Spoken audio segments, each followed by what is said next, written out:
अकबर, बीरबल और गांव की औरतों की शिकायत। लाल किला हल्की धूप में नहाया हुआ था।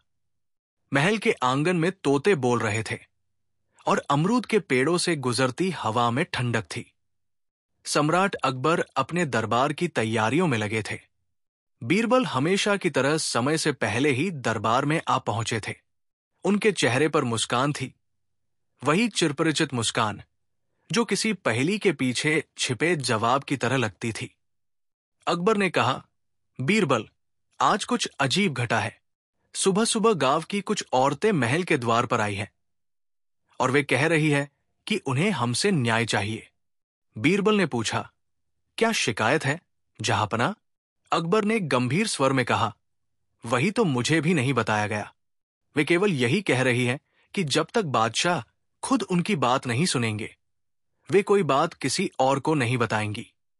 अकबर ने मुस्कुराते हुए कहा, चलो देखते हैं बीरबल, आज दरबार में कौन सा नया किस्सा खुलने वाला है। थोड़ी ही देर में 5 औरतें दरबार में आईं। उनके कपड़े साधारण थे, लेकिन आंखों में दृढ़ता थी। उनके साथ एक छोटी लड़की भी थी, जो शायद किसी की बेटी थी। सबसे आगे खड़ी बुजुर्ग औरत बोली, जहांपना, हम लोग नौगांव के रहने वाले हैं। कई महीनों से हमारे गांव में कुछ ऐसा हो रहा है जिसे हम समझ नहीं पा रहे। अकबर ने इशारा किया, कहो क्या हो रहा है? औरत बोली, जहांपनाह, रात में हमारे घरों में कोई आता है, बिना दिखे, बिना आवाज किए।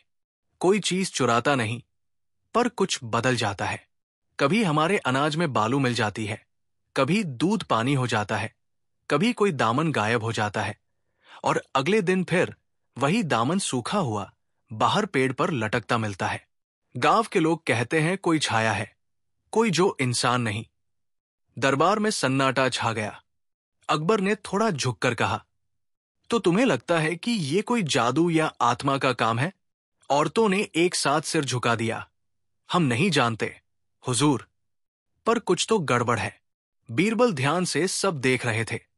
उन्होंने कहा, जहांपनाह, डर और सच्चाई अक्सर साथ नहीं चलते। जो डरता है वो कभी साफ नहीं देख पाता। मुझे एक दिन की मोहलत दीजिए, मैं खुद नौगांव जाऊंगा। अकबर बोले, तुम्हें अनुमति है बीरबल, जाओ और पता करो कि सच क्या है। अगले दिन बीरबल अपने 2 सेवकों के साथ नौगांव पहुंचे। ये गांव शांत और हरियाली से भरा था, लेकिन लोगों के चेहरों पर अजीब बेचैनी थी। बच्चों की हंसी कहीं खो गई थी। गांव के सरपंच ने बीरबल का स्वागत किया, पर उसकी आंखें डर से भरी थी। हुजूर, हम तो सोचते थे ये किसी देवता का क्रोध है। हमने पूजा पाठ भी करवा लिया, पर कोई फायदा नहीं हुआ। बीरबल ने कहा, देवता यदि रूठे हों तो डरने की जगह सुधारना चाहिए, और यदि कोई इंसान ये सब कर रहा है तो सजा मिलनी ही चाहिए। रात में बीरबल ने गांव में रुकने का फैसला किया। उन्होंने कहा, आज की रात हम सब यही रहेंगे, देखेंगे कि असल में क्या होता है। रात गहरी हुई। गांव की गलियों में सन्नाटा फैल गया। हवा में बस सरसराहट थी। बीरबल एक झोंपड़ी की छत पर बैठकर सब देख रहे थे। आधी रात के करीब एक काली छाया चुपचाप एक घर की ओर बढ़ी। उसने घर के अंदर झांका और फिर किसी बर्तन में कुछ डालने लगी। बीरबल धीरे धीरे नीचे उतरे और उस छाया के पास पहुंचे, लेकिन जैसे ही उन्होंने कदम बढ़ाया, वो आकृति भाग खड़ी हुई। बीरबल ने दौड़ लगाई और कुछ दूर जाकर उस व्यक्ति को पकड़ लिया। वो कोई आत्मा नहीं, बल्कि इंसान था, एक युवा व्यक्ति, लगभग 25 साल का। बीरबल ने कड़क आवाज में कहा, कौन हो तुम और ये सब क्यों कर रहे हो? युवक ने सिर झुका लिया। हुजूर, मैं कुछ नहीं जानता। मुझे सिर्फ काम बताया गया था कि हर रात किसी किसी औरत के घर कुछ बदल देना है। किसने कहा तुम्हें? मैं नाम नहीं जानता। बस हर सुबह नदी किनारे एक पोटली रखी मिलती है, जिसमें अगली रात का आदेश होता है। बीरबल ने उस युवक को पकड़कर सरपंच के हवाले कर दिया और खुद नदी की ओर चल दिए। सुबह के धुंधलके में बीरबल ने नदी किनारे कुछ खोजा। सचमुच एक छोटी पोटली वहां रखी थी। उसके अंदर एक चिट्ठी थी जिस पर लिखा था, आज रात पश्चिम टोले की बुढ़िया के घर की दही बदल देना, किसी को दिखना मत, काम पूरा होने के बाद उसी रास्ते लौट आना। नीचे कोई नाम नहीं था, पर उस चिट्ठी के किनारे पर राजसी मोहर जैसी मोहर लगी थी। अकबर की नहीं, बल्कि राजमहल के किसी कर्मचारी की। बीरबल की भौहें तन गई। तो ये खेल गांव से नहीं, दरबार से शुरू हुआ है। 3 दिन बाद बीरबल ने अकबर से कहा, जहां अपना, मुझे शक है कि यह साजिश किसी महल के भीतर से चल रही है। कोई व्यक्ति दरबार के नाम पर गांव को डरा रहा है। अकबर ने चौंक कर पूछा, पर क्यों? किसी को गांव की औरतों से क्या दुश्मनी हो सकती है? बीरबल बोले, शायद औरतों से नहीं, बल्कि उस जमीन से। नौगांव के नीचे की मिट्टी में कुछ ऐसा है जो किसी की नजर में है। मुझे एक रात और चाहिए। बीरबल रात को फिर नदी किनारे पहुंचे। इस बार उन्होंने अपने साथ कुछ सैनिक रखे। आधी रात के बाद एक छिपा हुआ आदमी आया और वही जगह खोदने लगा। सैनिकों ने उसे पकड़ लिया। वो महल का एक हरकारा निकला। बीरबल ने कहा, अब सच बोलो, किसने कहा था तुम्हें ये सब करने को? वो कांपते हुए बोला, हुजूर, ये सब राजमंत्री खुदामल का आदेश था। उसने कहा था गांव को डराओ, ताकि लोग अपनी जमीन छोड़ दें। उसके नीचे सोने की खान है। दरबार में सुनते ही अकबर क्रोध से भर उठे। खुदामल, वो तो वर्षों से मेरा वफादार मंत्री है। बीरबल शांत रहे, जहां पनाह, सच्चाई की परख वक्त करेगा। पर ध्यान रहे, अगर वो सच में दोषी है तो ये खेल यही खत्म नहीं हुआ है। उसके पीछे कोई और है। अगले दिन खुदामल को दरबार में बुलाया गया। वो घबराया नहीं। जहां पनाह, मुझे फंसाया जा रहा है, मैं निर्दोष हूं। बीरबल सबूत दिखाए। बीरबल ने वो चिट्ठी निकाली। ये तुम्हारी लिखावट नहीं, पर ये मुहर तुम्हारे विभाग की है। खुदामल ने कहा, कोई मेरी मुहर चुरा सकता है, पर क्या आप जानते हैं कि उन औरतों में से एक का पति कभी महल में सेवक था और अचानक गायब हो गया? दरबार में फिर सनसनी फैल गई। बीरबल चौंक गए। कौन सा सेवक? नाम था गुलाम रफीक। 3 साल पहले गायब हो गया था। कुछ लोग कहते हैं कि उसने महल से कुछ चुराया था। बीरबल के मन में अब एक और परत खुली। क्या रफीक जिंदा है? क्या वही इस खेल की जड़ में है? बीरबल ने गांव की उसी बुजुर्ग औरत से पूछा, तुम्हारा पति रफीक कहाँ है? औरत की आंखों में आंसू आ गए। 3 साल पहले वो कहकर गया था कि महल से उसे बुलावा आया है, फिर कभी नहीं लौटा। हम तो मान बैठे कि अब वो इस दुनिया में नहीं। बीरबल ने उसके घर का कोना कोना देखा। दीवार में हल्की दरार थी, जैसे किसी ने अंदर कुछ छिपाया हो। उन्होंने दीवार तोड़ने को कहा। दीवार के भीतर एक पुराना लकड़ी का संदूक मिला, जिसमें एक सोने की मुहर और आधा नक्शा छिपा था। बीरबल ने नक्शे को देखा। ये तो उसी खान का नक्शा है, लेकिन आधा हिस्सा गायब है। बीरबल ने अब समझ लिया कि मामला और गहरा है। किसी ने जानबूझकर रफीक को गायब किया, उसकी पत्नी को डराया और अब गांव वालों को भगाने की कोशिश कर रहा है, ताकि वो खान खुद हड़प सके। अकबर ने कहा, बीरबल, अब क्या करना होगा? जहां पनाह, अब हमें खेल उनके तरीके से खेलना होगा। उन्हें लगे कि गांव खाली हो गया है। कुछ ही दिनों में बीरबल ने पूरे गांव को किसी और जगह भेज दिया और झोंपड़ियां खाली दिखने लगी। रात के सन्नाटे में वही गुप्त लोग फिर आए। खुदामन नहीं, बल्कि उसके पीछे का असली दिमाग, मोहिनी बेगम, जो कभी महल की एक रानी थी और अब महल से दूर रहती थी। वो बोली, अंततः ये जमीन मेरी होगी, जैसा मेरे पिता ने कहा था। बीरबल ने छाया से निकलते हुए कहा, और जैसे ही तुम ये कहोगी, सच्चाई सबके सामने होगी। मोहिनी बेगम स्तब्ध रह गई। सैनिकों ने उसे पकड़ लिया। दरबार में सबूतों के साथ बीरबल ने पूरी बात रखी। पर जैसे ही अकबर ने मोहिनी बेगम से पूछा, ये सब तुमने क्यों किया? वो हंसी और बोली, जहां पनाह, आपने सच सुना तो है, पर पूरा नहीं। असली सच अब भी जमीन के नीचे है, वही जहां आपका एक राज दफन है। अकबर चौंक गए। राज? कौन सा राज? मोहिनी बोली। जिसके लिए रफीक मारा गया और जिसके लिए मैं अभी तक जिंदा हूं। इतना कहकर वो मुस्कुरा दी और बेहोश होकर गिर पड़ी। बीरबल ने तुरंत हकीम को बुलाया, पर जब तक लोग पहुंचे मोहिनी गायब थी। दरबार में सन्नाटा था। बीरबल ने शांत स्वर में कहा, जहां पनाह, सच की मिट्टी बहुत गहरी होती है। शायद नौगांव की धरती अब भी कुछ छिपाए हुए है। दरबार में मोहिनी बेगम के अचानक गायब होने के बाद सुन्न सा माहौल था। अकबर की आंखों में सवाल की झिलमिल थी, जैसे कोई बूंद रहस्य की पत्तियों पर टपक रही हो और पूरा पौधा हिलना बाकी हो। बीरबल शांत थे, पर उनके मन में आग थी, वो आग जो सच की तलाश में जलती है। बीरबल ने धीमे स्वर में कहा, जहां पनाह, मोहिनी का भागना साधारण भागना नहीं है। किसी ने उसे वहां से उठाया जहां उसे कुछ बताना ही था, और ये कुछ शायद रफीक से जुड़ा है। अकबर ने कहा, तो हमें वो कुछ खोजना होगा। नौगांव के जमीन के नीचे क्या है जो इतनी कदर रखता है? बीरबल ने हंसकर कहा, कदर? कभी सोना सिर्फ सोना नहीं होता। कभी कभी वो पुरानी प्रतिज्ञा, कभी राज की जुबां, कभी किसी वफादारी या गुनाह का साक्षी बन जाता है। जहां पनाह, आज मैं आपके साथ नौगांव जाऊंगा और इस बार हम गहराई में उतरेंगे। गांव लौटकर बीरबल और कुछ भरोसेमंद सैनिक साथ ले गए। पुराने संदूक में मिली आधी नक्शे की तलाश अब अधिक तीव्र थी। उन्होंने वही दीवार जहां संदूक मिला था ध्यान से देखा। वहां के मिट्टी के नीचे कुछ असामान्य सी ध्वनि थी, जैसे किसी झुरमुट में कुछ हिल रहा हो।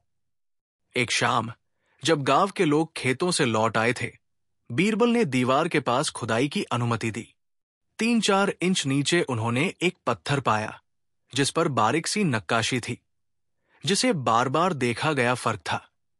नक्काशी एक वृत्त और उसके अंदर एक छोटा चिन्ह दिखा रहा था। वही चिन्ह जो मुहर पर था, पर यह पुराना और फीका था। पत्थर हटाते ही एक संकरी सुरंग खुल गई।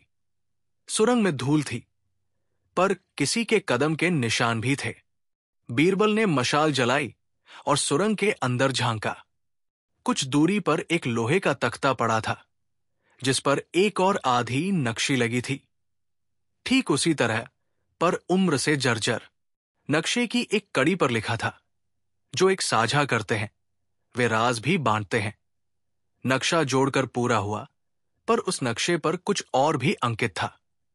एक चित्रलिपि, एक स्थानीय मंदिर की दीवार पर बनी नक्काशी जैसा दिखने वाला निशान, और उसके नीचे एक शब्द लिखा था जिसे बीरबल पढ़ नहीं पाए, क्योंकि वो भाषा मुहर की थी, पुरानी राजभाषा।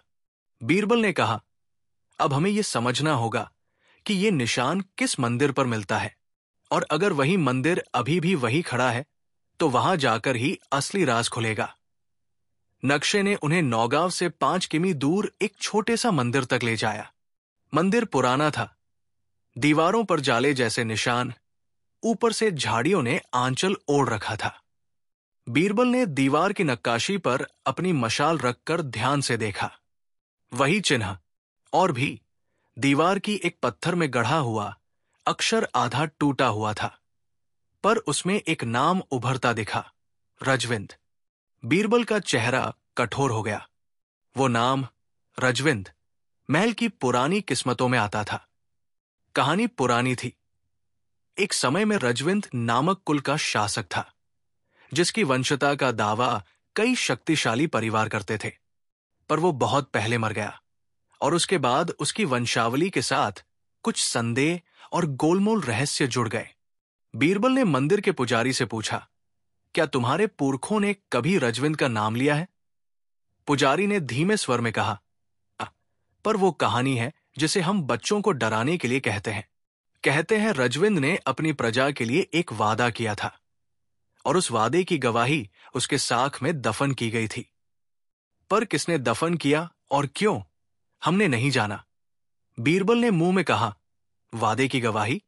शायद यही वही चीज है जिसकी मोहिनी और खुदामल को तलाश थी। पर कोई व्यक्ति क्यों किसी वादे की गवाही के लिए गांव के लोगों को डराएगा? ये समझ से परे है। गांव की बुजुर्ग औरत रफीक की पत्नी अब और भी संदेह में थी। बीरबल ने उसकी आंखों में ठहर कर कहा, तुमने कहा था कि रफीक का कोई पत्र मिला था। उसने हिचकते हुए वही पत्र निकाला जो वर्षों पहले कुछ छुपा कर रखा गया था। पत्र में रफीक ने लिखा था, अगर मुझे कभी महल बुलाकर लाया गया और लौट कर नहीं आया तो मेरी एक चीज को ढूंढो, मेरे नाम की अंगूठी। वो अंगूठी मेरे साथ मेरे पिता ने दी थी। वो अंगूठी राज बताएगी। बीरबल ने तुरंत गांव के चारों ओर खोजबीन करवाई। एक छोटी बच्ची ने कहा कि उसने कुछ साल पहले खेलते हुए खेत के कोने से एक पुरानी अंगूठी निकाली थी और उसे किसी बूढ़े संत को दे दी थी जो गांव के पास कभी आता था। उस संत का नाम किसी को याद न रहा, पर कुछ समय पहले वो पास के अरण्य आश्रम में ठहरता था। बीरबल और एक दल आश्रम पहुंचे। आश्रम के पंडित ने अंगूठी की पहचान कर दी, वही अंगूठी जो रफीक ने लिखी थी।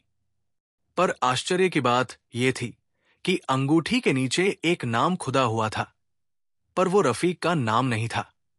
वो नाम था नवाब सफर। बीरबल के मन में एक और संशय उभर आया, नवाब सफर कौन था? उसकी आंखों में चमक थी, पर चेहरा झुक गया। नवाब सफर का नाम सुनकर बीरबल ने महल की पुरानी अभिलेखागार की ओर रुख किया। वहां की बूढ़ी किताबें गोदाम में जिन पर धूल जमी थी, उन्होंने खोली। कुछ दस्तावेज मिले, खरीद बिक्री के प्रमाण, राजस्व लेखे और एक छोटी पतली डायरी। डायरी पुरानी थी, पर उसमें कुछ पन्ने अब भी पढ़ने योग्य थे। उन पन्नों पर लिखा था, सफर, रजविंद की गवाही को संभालने का वादा। डायरी में आगे लिखा था कि जब रजविंद ने अपने प्रांत को छोड़कर राजसंस कर दिया, उसने अपने कुछ भरोसेमंद लोगों में से 3 को कहा था कि वो जो कुछ भी दफन करेगा वो केवल उन्हीं के साथ बांटकर ही खोलेंगे। उन तीनों में एक का नाम नवाब सफर था, पर डायरी के पन्नों के बीच एक पन्ना गायब था और गायब पन्ने में वही नामों की सूची थी जिन पर विश्वास था।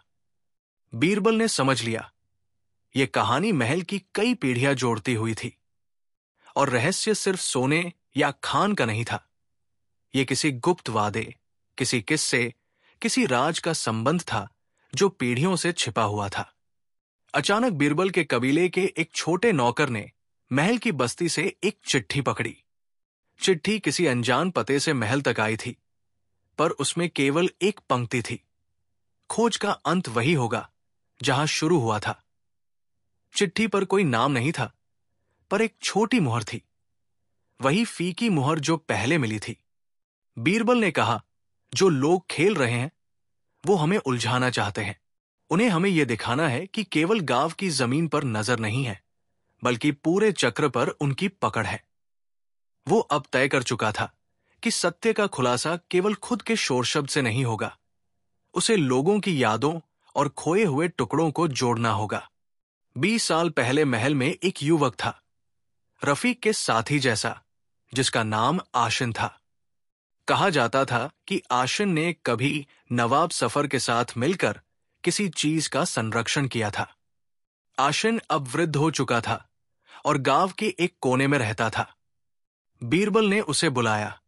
आशिन ने बताया कि रफीक ने एक बार अपने कंधे पर एक पारंपरिक कपड़ा बांधकर उसे महल के पृष्ठभूमि में ले जाकर कुछ छिपाते हुए कहा था, अगर मैं फिर यहां से लौटकर नहीं आया तो ये जमीन और ये सब तुम्हें संभालना है। पर आशिन ने कहा, मैंने तब सोचा कि ये सिर्फ भावनात्मक बात है। हमने उसकी बात ली और भूल गए। आशिन के बोलने पर बीरबल ने ध्यान से देखा। उसके हाथ पर पुराने घाव के निशान थे। बीरबल ने पूछा, इन घावों का क्या मतलब? आशिन ने चुप्पी साध ली और कहा कि तब कोई झगड़ा हुआ था, पर उसने कहा कि वो सच बताने से डरता है क्योंकि उसे अभी भी कुछ लोग डराते हैं। बीरबल ने धीरे से कहा, डर ने झूठ को लंबा कर दिया है, पर हम उसे काटेंगे। बीरबल ने तय किया कि इस बार वो अकेले नहीं, पर एक छोटे चुने हुए दल के साथ रात में उस सुरंग में उतरेंगे। सुरंग में आगे बढ़ते हुए उनकी मशाल की लौ कांप रही थी। हवा गंधित थी मिट्टी, धातु और बूढ़े कागजों की गंध। कुछ दूरी पर उन्होंने एक लकड़ी का दरवाजा पाया। उस पर वही चिन्ह उभरा हुआ था जिसे रजविंद के नाम से जोड़ा गया था।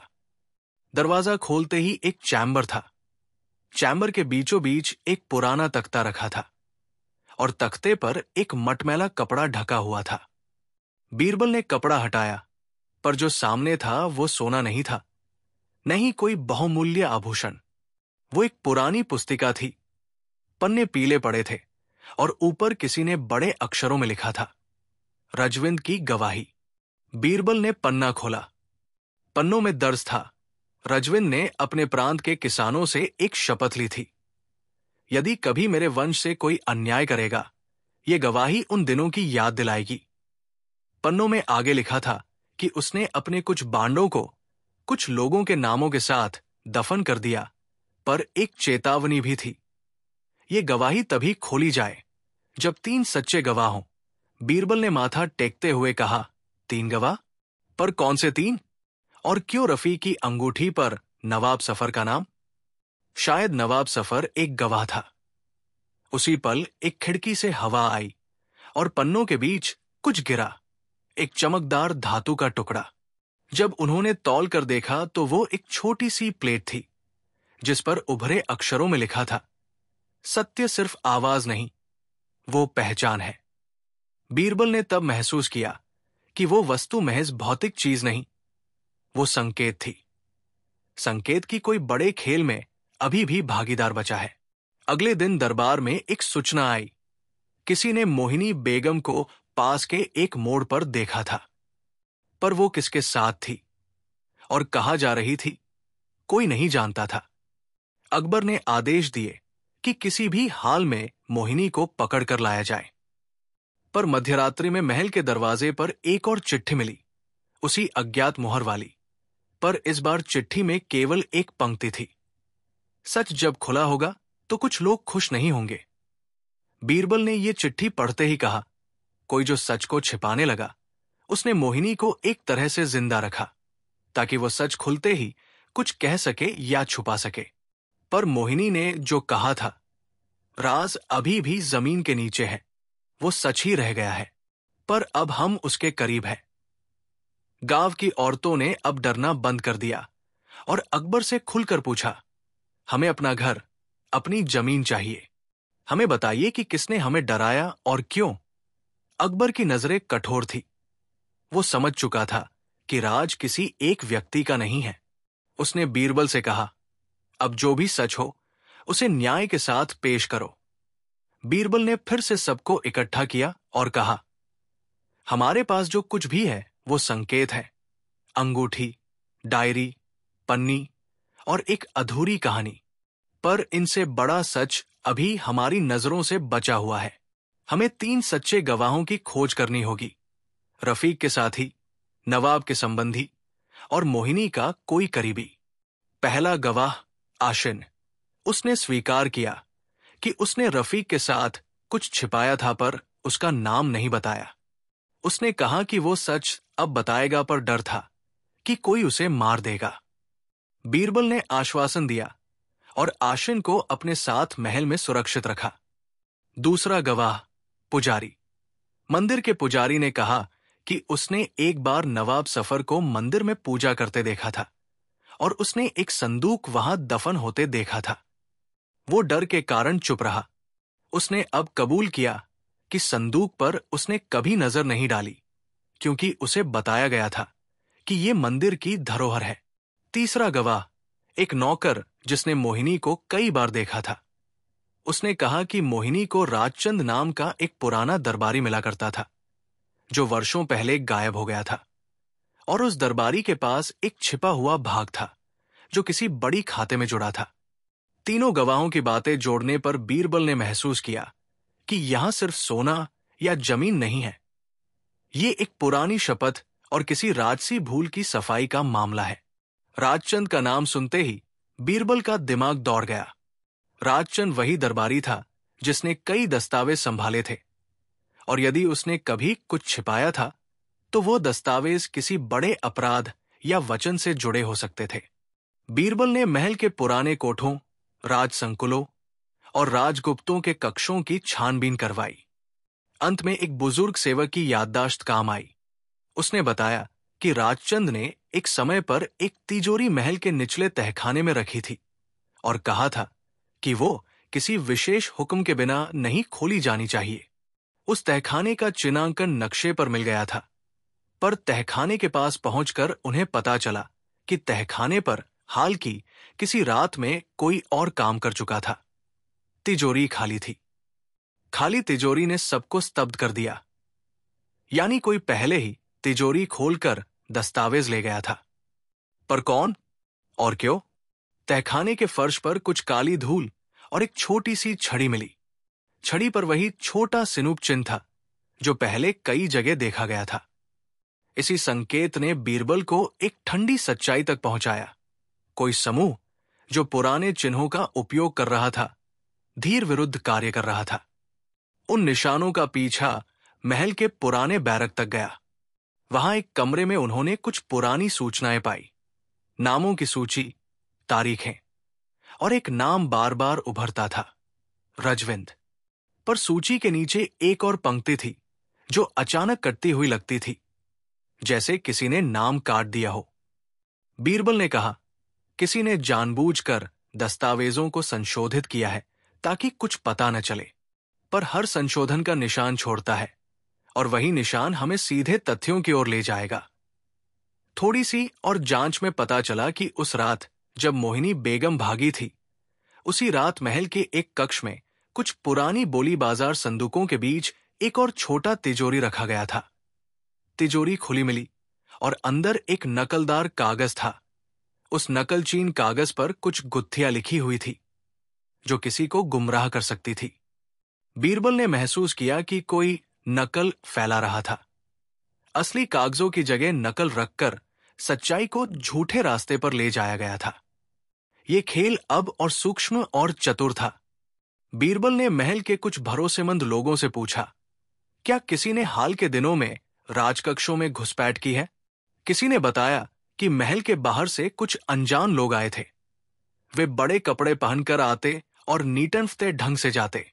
किसी ने कहा कि मोहिनी बेगम ने अपने गांव वालों से कहा था कि वो महल से कोई बड़ा राज लाएगी, पर किसने उसे रोकना चाहा? यहां तक आते आते बीरबल ने एक योजना बनाई। एक झूठे नक्शे और नकल के जाल में खुद को डालकर असली कागजों को बाहर निकलवाया जाएगा, पर इसके लिए एक जाल भी चाहिए था। बीरबल ने महल में एक भरे हुए सभा का आयोजन किया, जिसमें उसने जानबूझकर कुछ नामों की अफवाहें फैलाई। अफवाहें ऐसी की जिनके कानों में वे लोग आम तौर पर पड़ते थे।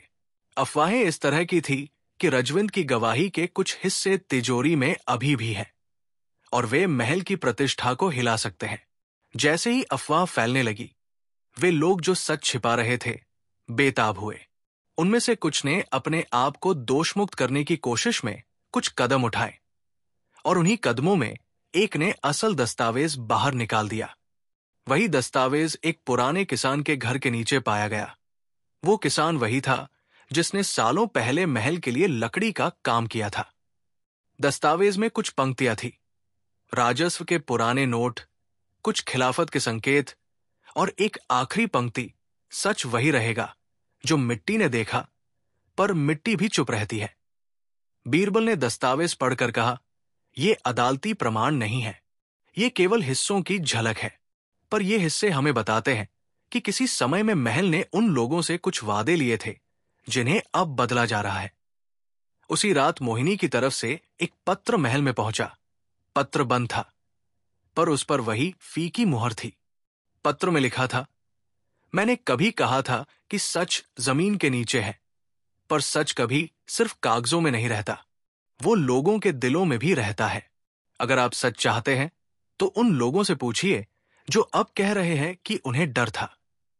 पढ़कर अकबर का मुंह कड़ा हो गया। उन्होंने पूछा, क्या वो चाहती है कि कुछ और खुले? बीरबल ने कहा, मोहिनी कुछ छिपाकर नहीं जाना चाहती। वो चाहे तो हमें आखिरी कड़ी बता सकती है, पर वो खोई हुई नहीं है। वो किसी और वजह से भागी थी, और वो वजह जुड़ी है रफी के साथ। बीरबल ने फिर से गांव की ओर कूच किया। वहां एक पुरानी हवेली के पीछे उन्होंने कुछ खोदे और उनकी खुदाई ने एक और सुरंग खोली। सुरंग के अंत में एक लोहे का द्वार था जिस पर वही चिन्ह था। द्वार के पार एक छोटी सी गुफा थी और गुफा में एक पत्थर पर कुछ नक्काशी थी। नक्काशी में एक कविता उकेरी थी, जहां पाप दफन हो और वचन दबे बैठें। वहां गुप्त परतों में सच उभर कर आता है, पर जो सच निकलकर सामने आए वो सब नहीं कहता जो उसके पीछे छुपा है। ये कविता पढ़कर बीरबल की उंगलियां कांप उठीं। वो जानते थे कि वे सच के बिल्कुल पास खड़े हैं, पर कुछ और भी है जो अभी सामने नहीं आया। गुफा के एक छोटे से कक्ष के बीचों बीच एक छोटे से संदूक में एक पत्र मिला। पत्र में लिखा था, रफीक, तूने जो किया वो वफा से नहीं पर बचाव से किया। मैं कभी नहीं भूलूंगी। पत्र पर सिग्नेचर था, उसी महिला का, रफीक की पत्नी की।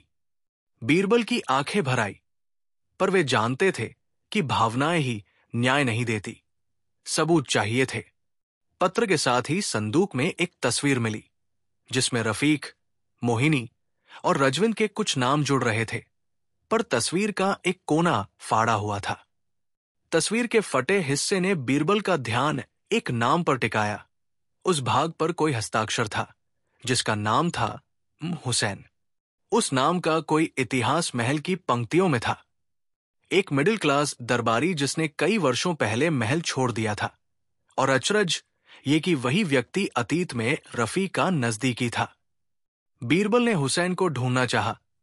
उसे एक अजनबी शहर में पाया गया जहां वो एक छोटी सी दुकान चलाता था। हुसैन ने पहले तो मना किया कि उसने कभी महल के हुक्म में कोई गलत काम किया, पर बीरबल की शांत परंतु दृढ़ आंखों ने उसे हिला दिया। अंततः हुसैन ने बताया कि रफीक ने कुछ ऐसा देखा था जो किसी को भी बदल दे। उसने महल के कुछ कागज देखे थे जिनमें लिखा था कि कुछ गरीबों की जमीनें राज की मांग पर छीन ली जाएंगी। रफीक ने विरोध किया और तभी उसे महल बुलाया गया। मैंने उसे छुपाने की कोशिश की, पर जो बड़ा खेल चल रहा था वो बहुत बड़ा था। हुसैन की आंखों से आंसू निकले, पर उसी समय गहराई से उसने किसी नाम का उल्लेख किया जो बीरबल के कानों को ठोस सा लगा। नाम था बादशाह के एक करीबी का। बेशक उसके नाम की हिम्मत किसी ने नहीं की, पर वो करीबी अब भी कहीं आसपास है। अब बीरबल के पास टुकड़े थे, पर वे अभी भी पूरी तस्वीर नहीं दे रहे थे। हर खुलासे के साथ नई परतें उभर आ रही थी। रफीक ने शायद महल के कुछ भ्रष्ट तरीकों को देखा था। उसकी पत्नी ने उसकी खातिर कुछ किया। मोहिनी ने अपनी पसंद का कुछ बचाने की कोशिश की, और कुछ लोग जिनकी पहचान अभी भी अस्पष्ट थी ने जमीन को हथिया लिया। बीरबल ने अकबर से कहा, जहां पनाह, सच आपका है, पर आज वो इतना निगल चुका है कि उसे निकालना आसान नहीं रहेगा। कई लोगों की जिंदगियां इस पर लगी है। हमें सोच समझकर कदम बढ़ाना होगा। अकबर ने गंभीर होकर कहा, मैं न्याय का आदेश देता हूं, पर न्याय के साथ रहम भी जरूरी है। हमें देखना होगा कि कौन दोषी है और कौन मजबूर। जांच के बीच एक आखिरी संकेत आया। गांव के बच्चे जो खेलने गए थे, उन्होंने खेत के किनारे एक छोटा सा बड़ा पत्थर देखा जिस पर कुछ लिखा था। सच वही नहीं जहां उसे डाल दिया गया, पर सच वहां है जहां उसे खोजा गया। पत्थर के पास एक पुराना रंभा मिला, वही जिस पर पहले कुछ निशान दिखाई देते थे। बीरबल ने उस रंभे को हाथ में लिया, और रंभे के अंदर एक सूक्ष्म कोठरी थी। उसमें एक कागज का टुकड़ा, एक फोटो का आधा हिस्सा और एक छोटा सा अंगूठी के समान धातु का टुकड़ा। कागज के टुकड़े पर एक नाम यानी रफीक और एक तारीख 3 साल पहले की।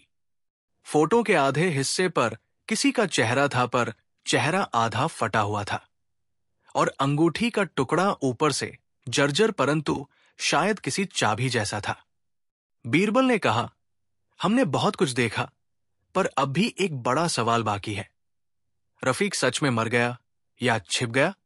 क्या रफीक वही था जिसने इन सब फसादों को रोकने की कोशिश की, या वही जिसने इन खेलों को शुरू किया? और मोहिनी के पीछे कौन खड़ा था जो उसे चलाता था? जिन लोगों ने जमीन हड़पी, क्या वे अब खुले में हैं या अब भी किसी साए में छिपे हुए?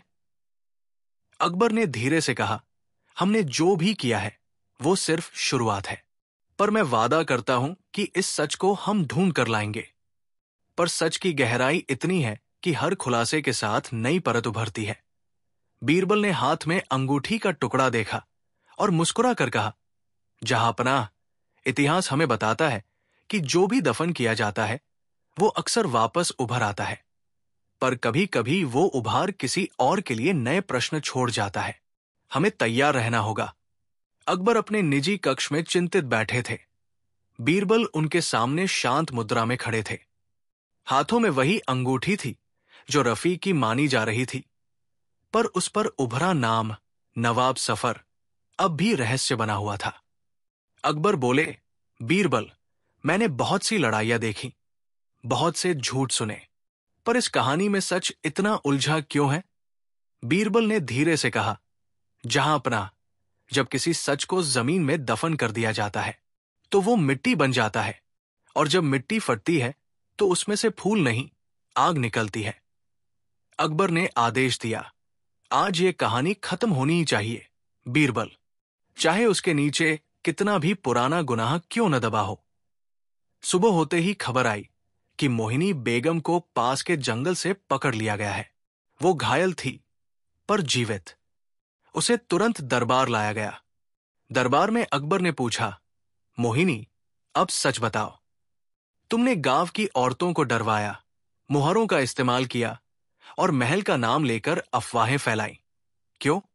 मोहिनी मुस्कुराई, पर उसकी मुस्कान में थकान थी। जहांपनाह, जो मैंने किया वो पाप था, पर कारण सच्चा था। अकबर ने भौहें चढ़ाई, क्या कारण हो सकता है इतना झूठ फैलाने का? मोहिनी ने गहरी सांस ली, क्योंकि रफीक जिंदा है। दरबार में सन्नाटा छा गया। सैनिकों की तलवारें ठिठक गई। बीरबल ने धीमे स्वर में कहा, रफीक जिंदा? मोहिनी ने सिर झुका लिया। हां, और वो कोई साधारण व्यक्ति नहीं, वही नवाब सफर है। मोहिनी की बातें सुनकर सब स्तब्ध रह गए। बीरबल ने कहा, तो वो अंगूठी उसी की थी? मोहिनी बोली, हां, रफीक महल का साधारण सेवक नहीं था। वो कभी अकबर के पूर्व मंत्री का पुत्र था, नवाब सफर का बेटा, जो रजविंद वंश की विरासत संभालने वाला था। बीरबल ने चौंक कर पूछा, फिर वो गांव का नौकर कैसे बना? मोहिनी बोली, उसके पिता नवाब सफर ने दरबार के कुछ लोगों के गुनाह देखे थे। उसने अकबर तक पहुंचने की कोशिश की, पर रास्ते में ही उसकी हत्या कर दी गई। अपने बेटे रफीक को बचाने के लिए उसने उसका नाम बदल दिया और नौगांव भेज दिया ताकि कोई उसे पहचान न सके। पर जब रफीक बड़ा हुआ तो उसे सच्चाई का पता चला। उसने सोचा कि वह अपने पिता की गवाही खोजेगा, वही गवाही जो नौगांव की जमीन के नीचे दफन थी। बीरबल अब सब जोड़ चुके थे, तो वो गवाही ही रजविंद की गवाही थी, और वही दस्तावेज जिसके लिए गांव वालों को डराया गया। मोहिनी ने कहा, हां, पर जब रफीक ने खुदाई शुरू की तो दरबार के मंत्री खुदामल को ये खबर लगी। उसने डर फैलाने का खेल शुरू कर दिया ताकि गांव वाले भाग जाएं और वो खुद सोना खोज सके। उसे लगा कि गवाही किसी खजाने की चाबी है। बीरबल ने पूछा, तो उस गवाही में था क्या? मोहिनी बोली, वो सिर्फ एक कागज नहीं था, वो एक इकरारनामा था जो रजविंद वंश ने मुगल साम्राज्य से संधि के वक्त लिखा था। उस पर 3 नाम दर्ज थे, रजविंद, नवाब सफर और अकबर के पिता हुमायूं। दरबार में सन्नाटा छा गया। अकबर की आंखें फैल गई। मेरे पिता? मोहिनी बोली, हां, इस संधि में यह लिखा था कि नौगांव की जमीन हमेशा वहां के किसानों की होगी और कोई राजा या साम्राज्य उसे नहीं छू सकेगा। पर जैसे जैसे समय बीता, ये दस्तावेज खो गया और कुछ लालची दरबारियों ने इसे मिटाने की कोशिश की। बीरबल ने सिर झुकाकर कहा, इसलिए गांव की औरतें डराई गई ताकि वे उस जमीन को छोड़ दें। अकबर की आवाज भारी हो गई। तो इसका मतलब हमारे ही नाम पर अत्याचार हुआ? मोहिनी ने धीरे से कहा, हां, जहांपनाह। रफीक ये सब रोकना चाहता था। उसने जब सबूत जुटाने शुरू किए तो खुदामल ने उसे मरवाने की कोशिश की, पर मैं उसे बचाकर गांव के पास एक पुरानी गुफा में ले गई। वही गुफा जहां से आपने वो दस्तावेज पाए। मोहिनी ने दरबार की ओर देखा। अगर आप चाहें तो मैं उसे अभी बुला सकती हूं।